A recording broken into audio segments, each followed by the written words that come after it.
आज म्हणजेच सोमवार दिनांक 20 मे 2024 रोजी होणाऱ्या लोकसभा निवडणुकीसाठी मतदान केंद्रांवर EVM पोहोचवण्याचे काम रविवारी उरकण्यात आले. यामध्ये ऐरोली विधानसभेच्या निवडणूक केंद्रातून 429 इलेक्ट्रिक वोटिंग मशीनसह इतर साहित्य पाठवण्यात आले. चोख पोलीस बंदोबस्तात कोणत्याही गोंधळाविना ही प्रक्रिया पार पडली.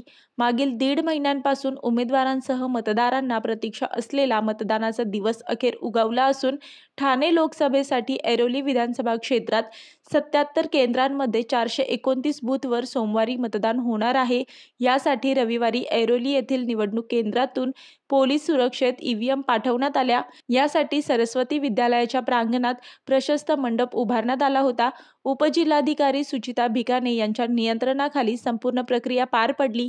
यावेळी नायब तहसीलदार दत्तात्रय बेर्डे, प्रशासकीय अधिकारी ज्ञानेश बदले, तहसीलदार राहुल सारंग, सहाय्यक पोलीस आयुक्त योगेश गावडे यांच्यासह इतर निवडणूक अधिकारी आणि पोलीस अधिकारी उपस्थित होते. मागील वेळेस मशीन वाटपादरम्यान गोंधळामुळे प्रक्रिया लांबली होती.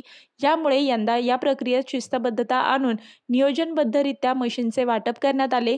यामुळे सकाळी 9 वाजता सुरू झालेली प्रक्रिया दुपारी 12:30 पर्यंत पूर्ण होऊन सर्व मशीन मतदान केंद्राकडे रवाना झाल्या.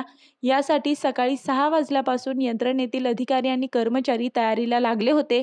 या दरम्यान कोणताही अनुचित प्रकार घडू नये यासाठी त्या ठिकाणी सहाय्यक पोलीस आयुक्तांच्या नियंत्रणाखाली चोख पोलीस बंदोबस्त लावण्यात आला होता. शिवाय संपूर्ण प्रक्रियेचे व्हिडिओ चित्रीकरण देखील केले जात होते.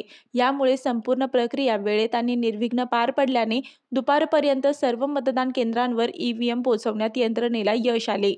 मी वर्षा काटेकर, योद्धा न्यूज, नवी मुंबई.